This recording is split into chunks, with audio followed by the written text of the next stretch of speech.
वह, नो हमारा, बंधु संबंधी, जनिता उत्पन्न करने वाला, स वह, विधाता विधान करने विशेष धारण करने वाला, धामानि धामों को, विश्वा सब, भुवनानि भुवनों को, वेद जानता है। यत्र जहाँ, देवा प्रकाशमान, अमृतम अमृत को, आनसाना असन करते हुए, तृतीय तीसरे, धामन धाम में, अधिएरयंत अधिगत अधिप्रेरित प्राप्त होते हैं। भावार्थ, परमात्मा ही हमारा अपना है, वही हमारा बंधु है तथा उत्पन्न करने वाला भी है। वही संपूर्ण सृष्टि संचालन का विधान बनाने वाला विधाता है। वही है जो सभी भुवनों को जानता है। अन्य किसी की सामर्थ्य इतनी नहीं है कि सब कुछ जान सके। जीव का ज्ञान सीमित ही होता है। जहाँ हम रहते हैं तथा जितना हम जानते हैं वह तो हमारे लिए पहला धाम है ही। उसके अतिरिक्त जो सृष्टि है वह दूसरा धाम कहा जा सकता है। इन दोनों धामों के अतिरिक्त जो कुछ है वह परमात्मा का शुद्ध चेतन मूल स्वरूप है। वही तीसरा धाम है। उसको जानकर उसका अनुभव करके अमृत तत्व का पान कर सकते हैं। धात्वादि निरुक्त। स सर्वनाम, नो सर्वनाम, बंधु बध बंध, बांधना वध करना, जनिता जन उत्पन्न होना उत्पन्न करना, विधाता वि उपसर्ग, धा धारण करना, धामानि धा धारण करना पोषण करना रक्षा करना दान करना, विश्वास सर्वनाम, भुवनानि भू होना, वेद विद जानना, यत्र सर्वनाम, देवा दिव्य प्रकाश करना, स्तुति करना, आनंद करना, प्रीति करना, अमृतम अ उपसर्ग, मृ मरना, आनसानाः आ उपसर्ग, अन उपसर्ग, अस व्याप्त होना प्राप्त होना, नस व्याप्त होना नष्ट होना। तृतीय संख्या, धामन धा धारण करना रक्षा करना दान करना, अधि उपसर्ग, एरयंत आ उपसर्ग, री जाना, इर जाना प्रेरणा करना। ओम खम ब्रह्म।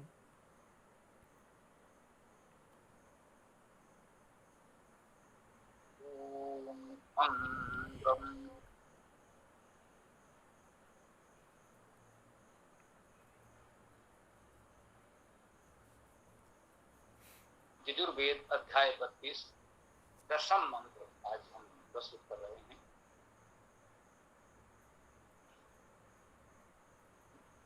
ओम सनो बंधु जनिता सविधाता, धामानि वेद भुवनानि विश्वा, यत्र देवायमृतं मानसाना, तृतीये धामन्नधियैर्यन्तो।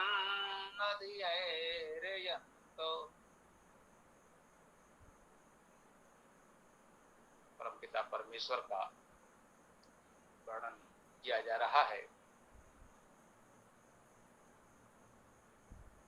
इसको वेद में स्तुति कहते हैं। गुणों का यथावत वर्णन करना, जो गुण जैसा है वैसा ही वर्णन करना, इसी को स्तुति कहते हैं। सत्य गुणों का वर्णन करना काल्पनिक अध्यारोप नहीं। कहते हैं सनो बंधु, सा वह परमेश्वर, नो हमारा, बंधु हमारा बंधु है। हम उससे बंधे हैं, वो हमसे बंधा है। हम एक दूसरे से अलग नहीं है, इसीलिए वह हमारा बंधु है। व्यापा करते हैं, हम सब एक दूसरे से संबंधित हैं। सनो बंधु, वह हमारा बंधु है। जनिता, वह जनिता उत्पन्न करने वाला भी है। जन उत्पन्न करना, जनिता उत्पन्न करने वाला। वह हमारा बंधु है, वह हमारा उत्पन्न करने वाला है। सविधाता, वही विधाता है, वही विधान करने वाला। सृष्टि के संचालन का संपूर्ण विधान वही करता है। धामानि वेद विश्व भुवनानि विश्वा।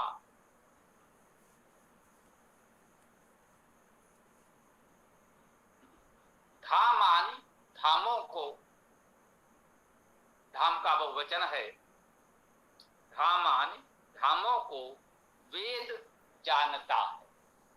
यह वेद क्रिया है, संज्ञा विशेषण नहीं। विद धातु का यह क्रिया रूप है। वेद जानता है, धामानि वेद धामों को जानता है। भुवनानि, भुवनों को, विश्वा सभी। वह परमेश्वर सभी भुवनों को, सभी धामों को जानता। हम सभी भुवनों को, सभी धामों को नहीं जान सकते। इस विराट अनंत सृष्टि को हम नहीं जान सकते। हमारे लिए यह सृष्टि भी अनादि अनंत है, उसके लिए नहीं है। यह सृष्टि उसका तो एक छोटा सा अंश मात्र है। उसकी तुलना में तो बहुत छोटा सा अंश है, उसका एक अंश है। ये कहा गया कि उसका त्रिपाद 3 अंश तो सदा मूल दिव्य चेतन स्वरूप में अवस्थित है। एक पाद एक अंश ही सृष्टि के रूप में व्यक्त होता है, और वह सृष्टि भी हमारे लिए अनादि अनंत हो,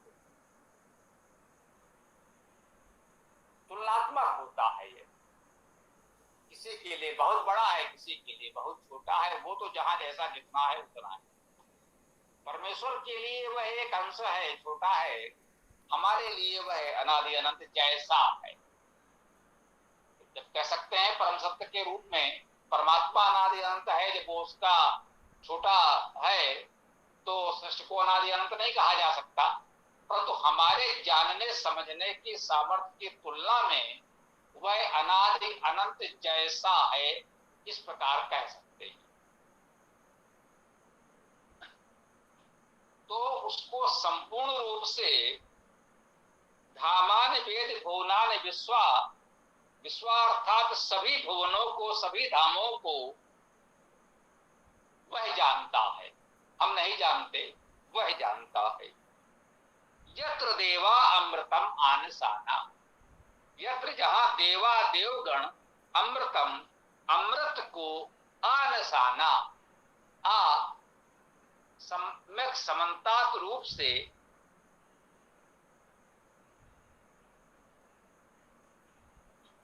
उसका पान करते हैं। अस का अर्थ व्याप्त होना, प्राप्त होना, नस का अर्थ भी व्याप्त होना, नष्ट होना भी है। सामान्यतः इसका अर्थ सभी ने अमृत का पान करना किया।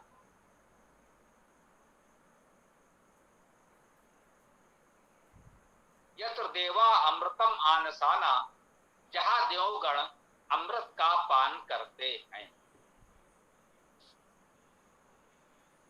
अस धातु का अर्थ हम जानते हैं, खाना ग्रहण करना, भोजन करना होता है। अस, असन और अनसन,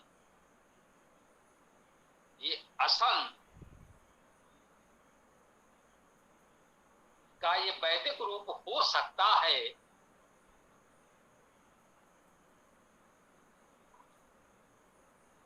अनसाना के रूप में, किसी रूप में, क्योंकि ये तो हम लोग जानते ही हैं कि वैदिक भाषा की व्याकरण अभी हमको उपलब्ध नहीं है। संपूर्ण व्याकरण पाणिन द्वारा संपादित या पाणिन प्रोक्त रूप में हमें उपलब्ध है, जो व्याकरणाचार्यों में अंतिम है। और उनके समय में लौकिक संस्कृत प्रमुख थी। उन्होंने लौकिक संस्कृत का व्याकरण तो स्पष्ट रूप से दिया है, और वैदिक प्रयोगों के लिए कह दिया इति वेदे बहुलम छंदसी आदि। तो अपने समय की व्याकरण पर उन्होंने ध्यान दिया। जो उनके पहले के व्याकरणाचार्य हैं, उनके समय वैदिक भाषा व्यवहार में थी, उनके व्याकरण में वैदिक भाषा का व्याकरण मिल सकता था, वो अभी सुलभ नहीं हो पाया है।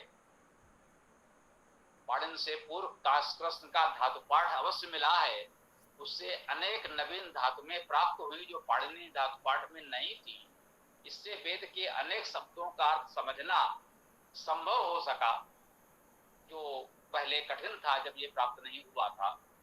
परंतु फिर भी अभी हमको, आपको, सब लोगों को प्रयास करना चाहिए कि वैदिक भाषा का व्याकरण परिश्रम करके खोजा जाए, प्राप्त किया जाए, उसे प्रस्तुत किया जाए, तो कुछ समस्याएं और भी हल हो सकती हैं। वेद का अर्थ करने में जो कहीं कहीं कुछ इस प्रकार की बातें मिलती हैं, तो वो हमें प्रयास करना होगा। तो कह रहे हैं तृतीय धामन अधि ऐर्यंत। तृतीय धामन, तृतीय धाम में, तीसरे धाम में, अधि ऐर्यंत प्राप्त होते हैं।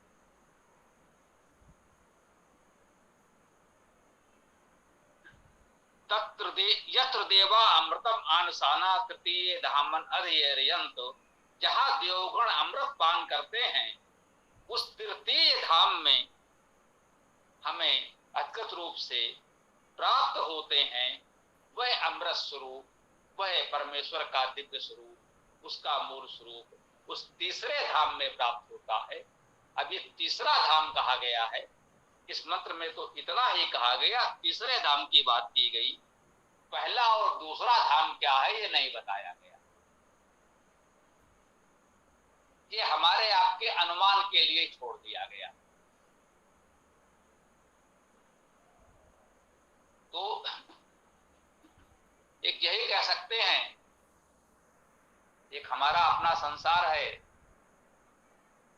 एक इस पृथ्वी से परे जो संसार है, जो सृष्टि है हम कह लें, और इस सबसे परे जो विशुद्ध दिव्य चेतन स्वरूप परमात्मा का धाम है, उसी को तीसरा धाम कहा समझा जा सकता है।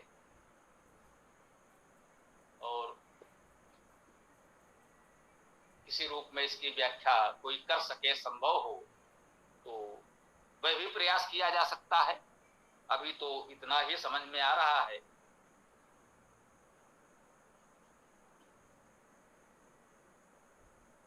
तो इस मंत्र की चर्चा को हम यहाँ विराम दे सकते हैं। कल रविवार है, कल प्रातः 11 बजे विशेष खुला सत्र होगा इस वेद कक्षा का, साप्ताहिक वेद कक्षा खुला सत्र, जिसमें सनातन धर्म से संबंधित हम सभी प्रश्न कर सकते हैं। उसमें खुलकर चर्चा हम किसी भी विषय पर कर सकते हैं। सनातन धर्म से संबंधित कोई भी प्रश्न, कोई भी विचार प्रस्तुत किया जा सकता है। तो हम यही चाहेंगे कि अच्छा हो कि हम लोग तैयार होकर कल सभी प्रश्नों के साथ मिलें। आज की कक्षा में भी जो कुछ समय है हमारे पास, कुछ प्रश्न विचार ले सकते हैं, परंतु मन में ये रखें कि विस्तार से चर्चा करने के लिए कल हम लोग मन बनाकर मिले। तो हम अपनी बात को यहाँ विराम देते हैं। आपके जो भी प्रश्न विचार वो रख सकते हैं, और कल प्रातः 11 बजे तो हम लोग विस्तार में चर्चा करेंगे। ओ प्रणाम गुरुजी। यहाँ पर धाम मतलब लोकेशन या स्थान से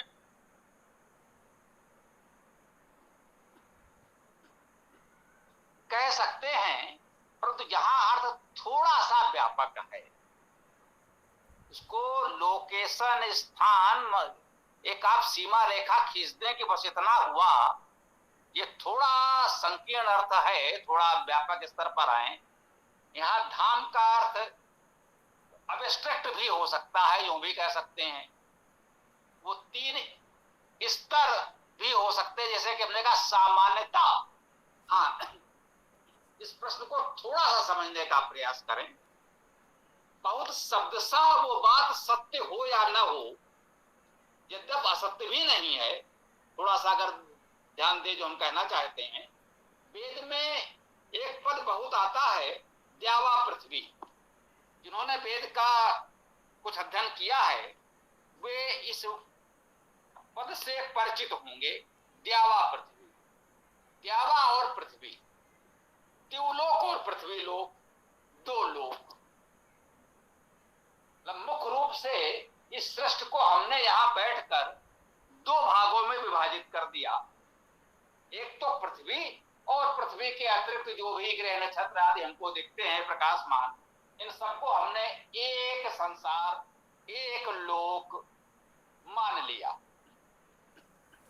अब व्यवहार में हम आप सब जानते हैं कि इतने विशाल इस सृष्टि में एक छोटी सी पृथ्वी तो एक बिंदु के समान है, परंतु हमने अपनी सुविधा के अनुसार, क्योंकि हम इस पृथ्वी पर रहते हैं, इसी से हम पूरी तरह परिचित हो सकते हैं, देख सकते हैं, समझ सकते हैं, तो हमने माना कि एक तो हमारा प्रमुख संसार वही है, ये पृथ्वी जहां हम हैं, ये हमारा धाम।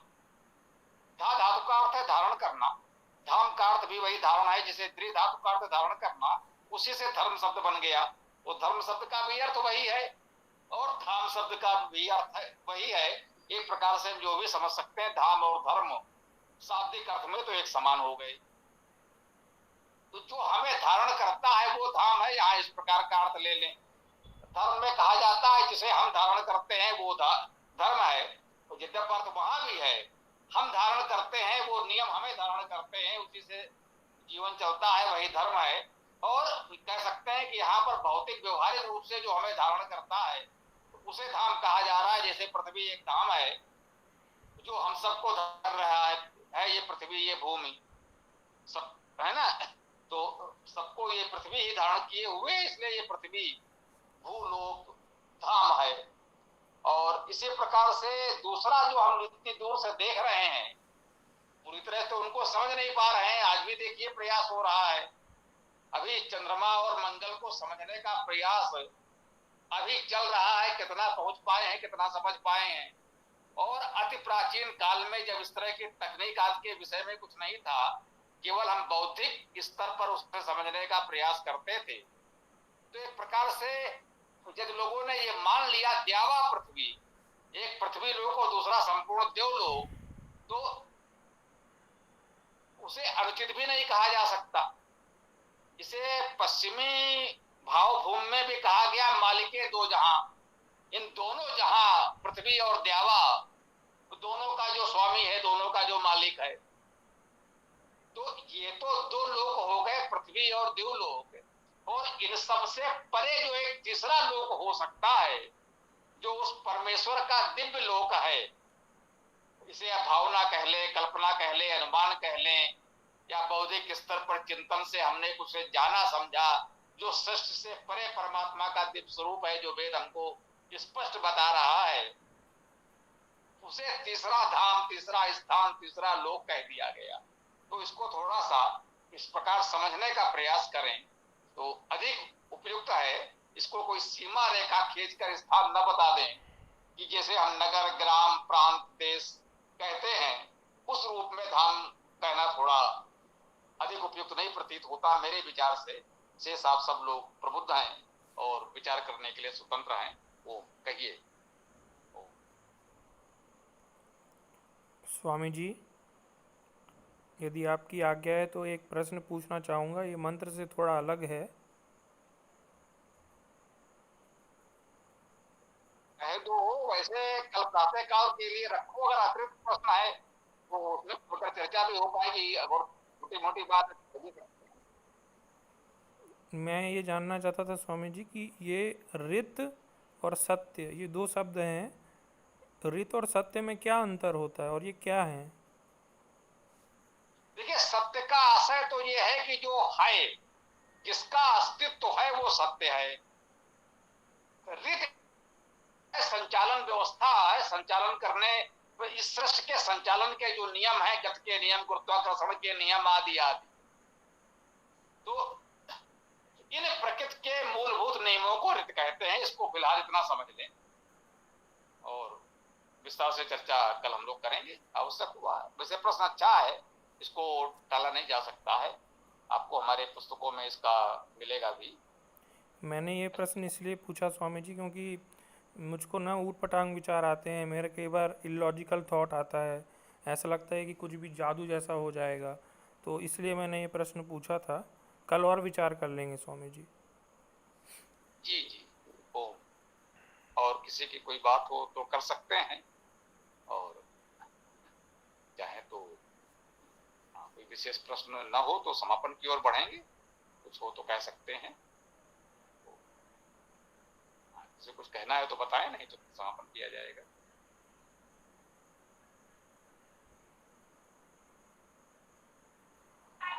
स्वामी जी नमस्ते।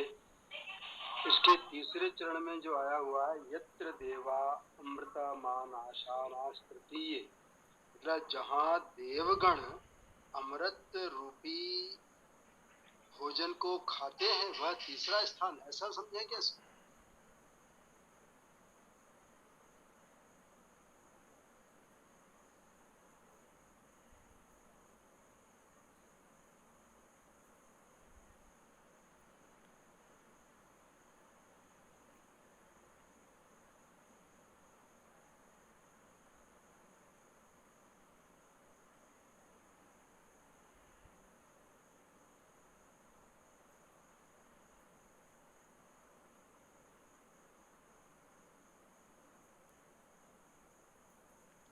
स्वामी जी शायद आवाज हमारी आप तक पहुंची नहीं। जी,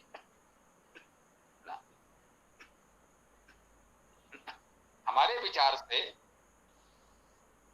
ये मान लें,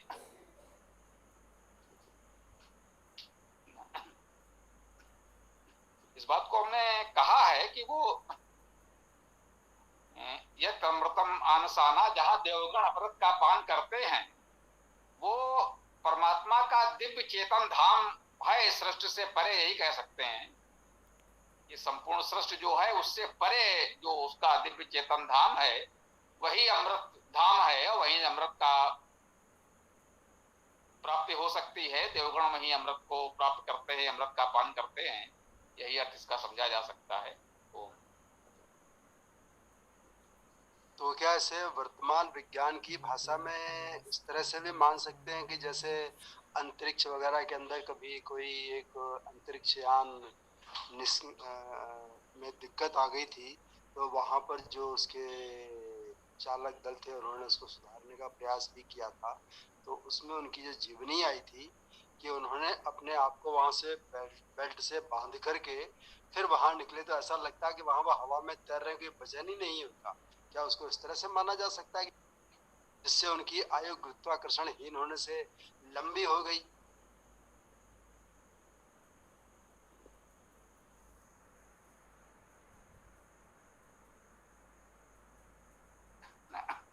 ये बात थोड़ा सा विचलन है इस विषय से, इसको अधिक तो समझें, कल के लिए रखें। देखिए, अंतरिक्ष में गुरुत्वाकर्षण नहीं है, गुरुत्वाकर्षण निर्भर करता है उस पिंड के आकार या द्रव्यमान पर। चंद्रमा पर गुरुत्वाकर्षण पृथ्वी की तुलना में बहुत अल्प है, इसलिए वहां वायुमंडल नहीं है, वह वायुमंडल को रोक पाने में असमर्थ है। जितने श्रम से हम यहाँ चलते हैं, उतने श्रम से वहां पर चंद्रमा पर होंगे तो उड़ रहे होंगे, उछल कूद रहे होंगे। तो चूंकि वहां गुरुत्वाकर्षण पृथ्वी की तुलना में बहुत न्यून है, अल्प है, तो वहां पर बच्चे भी कह सकते हैं बहुत तेज भाग सकते हैं, उछल कूद सकते हैं। जहां इतनी दूर में हमें एक पग रखते हैं, उतने में तो हम बहुत दूर चले जाएंगे, क्योंकि गुरुत्वाकर्षण नहीं है बांधने वाला। तो अब अंतरिक्ष में जहां कोई पिंड ही नहीं था, तो गुरुत्वाकर्षण तो वहां शून्य है। तो ये तो एक सामान्य सी बात है जिसे ऋत कहा गया, ये तो ऋत का नियम है, कह लीजिए कि अंतरिक्ष में गुरुत्वाकर्षण शून्य है। उसका इस विषय से तो कोई संबंध नहीं होना चाहिए मेरे विचार से। तो वो तो जैसे अब जो बड़े बृहस्पति पर गुरुत्वाकर्षण बहुत अधिक होगा, वहां पर हम जैसे साधारण लोगों का, मनुष्यों का कह लीजिए, हमें पृथ्वी पर जिस तरह से चलने की अभ्यास है, तो वहां तो उठना कठिन हो जाएगा, पैर उठाना कठिन हो जाएगा, वहां इतना अधिक गुरुत्वाकर्षण होगा। तो उसके लिए तो हमें लगे उपाय करने पड़ेंगे। शन ग्रह पर, बृहस्पति पर, जो आकार में पृथ्वी से कई गुना बड़े हैं, शन और बृहस्पति के तो चंद्रमा पृथ्वी जैसे बड़े बड़े हैं, तो वहां पर गुरुत्वाकर्षण बहुत अधिक होगा, स्वाभाविक है। तो गुरुत्वाकर्षण तो इस पर निर्भर करता है कि हम किस आकाशीय पिंड पर है, उसका द्रव्यमान कितना है, आकार कैसा है। और जहां कुछ नहीं है, बिल्कुल अंतरिक्ष में है, वहां गुरुत्वाकर्षण शून्य होता है। सामान्य नियम की बात है, रीत की बात है, जो भी आप कह लें, तो उसका इन सब बातों से कोई संबंध नहीं होना चाहिए। जी, इससे संबंध की बात नहीं है। जैसे इसमें जो बात आई ना, देवा अमृत माशना, तो देवगण जो अमृत का भक्षण करेंगे, भोजन करेंगे, तो वो जगह ऐसी ही बन सकती है जो गुरुत्वाकर्षण रहित हो, इसलिए उसकी चर्चा आई। बाकी आपकी बात ठीक है, गुरुत्वाकर्षण विषय नहीं है, सिर्फ विषय देवत्व और अमृत को लेकर। वही हमने कहा कि जो उस अमृत पान करने की बात है कि वो स्थान, तो वो कह लीजिए कि वो तो इस सारे सृष्टि से परे है। ये गुरुत्वाकर्षण आदि ये सब सृष्टि के नियम हैं, सृष्टि संचालन के नियम हैं। वो तो जिसकी बात की जा रही है वो इन सारी स्थितियों से परे है। वहां गुरुत्वाकर्षण का होना न होना, क्या वहां कोई आकाश, कोई पिंड, कुछ ऐसा कुछ होगा ही नहीं। वो तो विशुद्ध दिव्य चेतन स्थिति है वहां पर। वहां चेतना के अतिरिक्त कुछ है ही नहीं, कोई पदार्थ व्यक्त कुछ है नहीं, सब कुछ अव्यक्त परमेश्वर चेतना ही है वहां, ऐसा वेद के अनुसार हम कह सकते हैं। धन्यवाद स्वामी जी। तो अब पुलकित जी समापन कर सकते हैं, और जो भी प्रश्न हो उसको रखें। कल प्रातः 11 बजे हम लोग उस पर विस्तार से चर्चा कर सकते हैं, ठीक है। तो पुलकित जी समापन करें, समय हो रहा है। कल प्रातः 11 बजे हम लोग फिर मिलते हैं। ओम यो असो आदित्य पुरुषः सो असो अहम् ओम खं ब्रह्म ओम खं ब्रह्म। सभी को नमस्ते, सादर प्रणाम।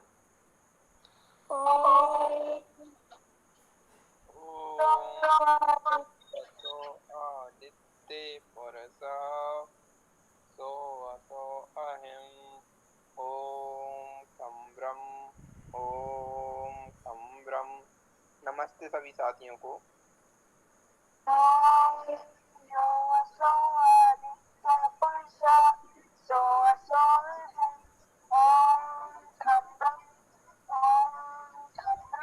सभी साथियों को सादर नमस्ते।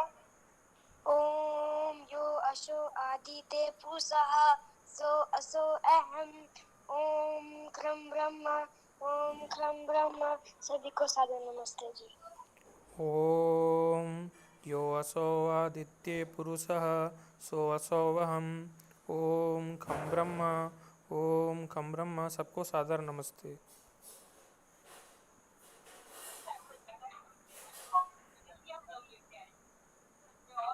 ओम यो असो आदित्य पुरुषः सो असो अहम् ओम खं ब्रह्म, सभी को सादर नमस्ते।